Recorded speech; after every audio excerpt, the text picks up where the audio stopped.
Ethiopia के प्रधानमंत्री ने मोदी को द ग्रेट ऑनर निशान ऑफर यहां पर इथियोपिया से सम्मानित किया है और ये सम्मान भारत और इथियोपिया के रिश्तों में एक नया अध्याय जोड़ता है। Narendra Modi is still the most popular leader. The great honour निशान से प्रधानमंत्री को सम्मानित किया गया। ये सम्मान पाने वाले पीएम मोदी पहले ग्लोबल लीडर बन चुके हैं। सर ये चक्कर क्या है, मोदी जी जहां जाते हैं आईएएस सिविलियन अवार्ड लेकर आ जाते हैं कि मोदी है तो मुमकिन है, मोदी है तो मुमकिन है। इसके लिए इंडिया को मुबारकबाद पेश करता हूं, मोदी जी को भी, तो उनकी पब्लिक को भी, और खुशकिस्मत है वो लोग जिनको मोदी मिला हुआ है।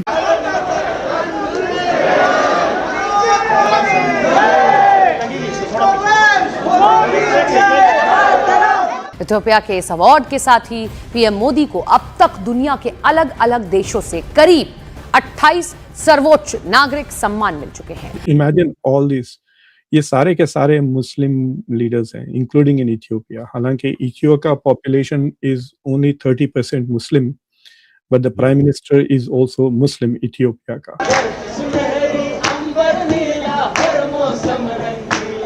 ऐसा देश है मेरा, ओ ऐसा देश है मेरा, बोल पपीहा कोयल गाए,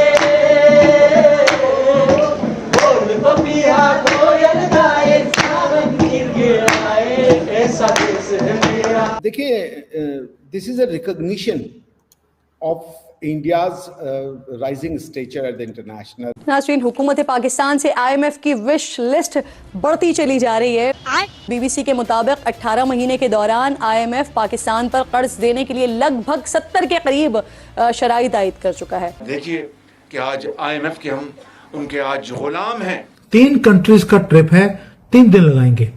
अब ऐसा क्या चक्कर है कि इतने पार्लियामेंट का सेशन चल रहा है और मोदी जी बाहर चले गए 3 कंट्रीज का, क्योंकि कुछ हिस्टोरिक वहां पर करने गए हैं।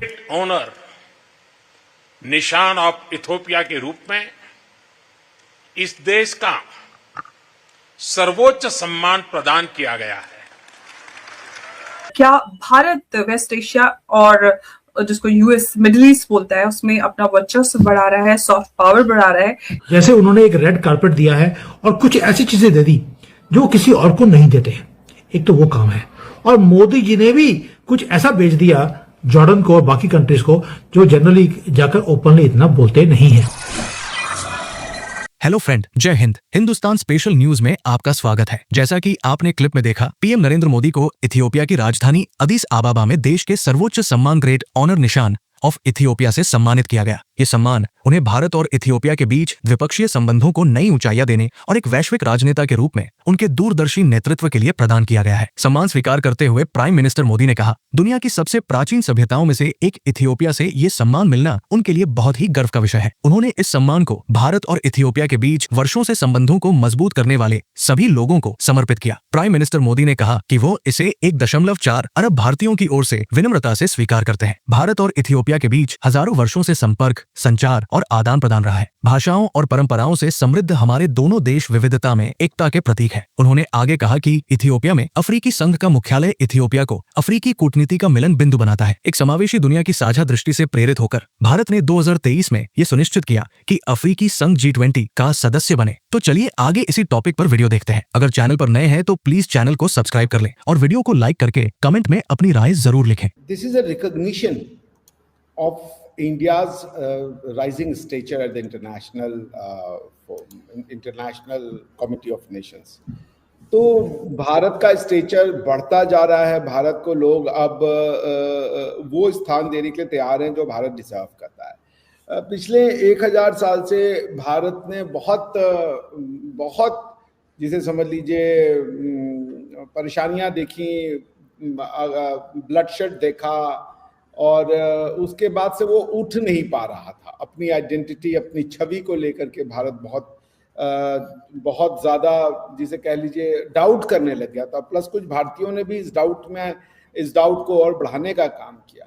लेकिन प्रधानमंत्री मोदी जी ने भारत की उस सोई हुई आत्मा को पुनर्जीवित करने का काम भारतीय तरीके से किया। मैं तो बहुत स्पष्ट हूँ कि सत्ता का हस्तांतरण अंग्रेजों के द्वारा भले 1947 में किया गया, जिसको ट्रांसफर ऑफ पावर कहते हैं, मैं उसको इंडिपेंडेंस डे मानता ही नहीं हूँ।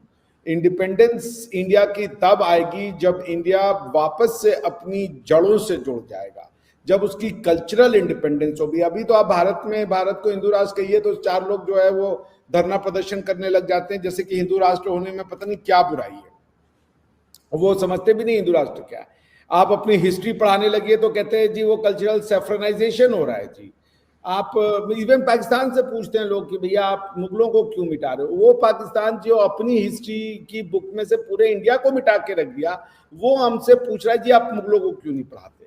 तो भारत को भारत बनने के लिए, भारत को भारतीय पहचान दिलाने के लिए प्रधानमंत्री मोदी जी का योगदान वो अतुलनीय है। और इसको अब भारत को लोग भारत के रूप में एक्सेप्ट कर रहे हैं। पूरा विश्व भारतीय जो लीडरशिप है उसको अब एक तरीके से एम्ब्रेस करने को तैयार है। और भारत का प्रतिनिधित्व प्रधानमंत्री मोदी जी के व्यक्तित्व के अलावा किसी और के पास अभी संभव नहीं था। बहुत से भारतीय आएंगे जो और भी ऊंचा भारत को ले जाएंगे, मुझे पूरा इस पर भरोसा है।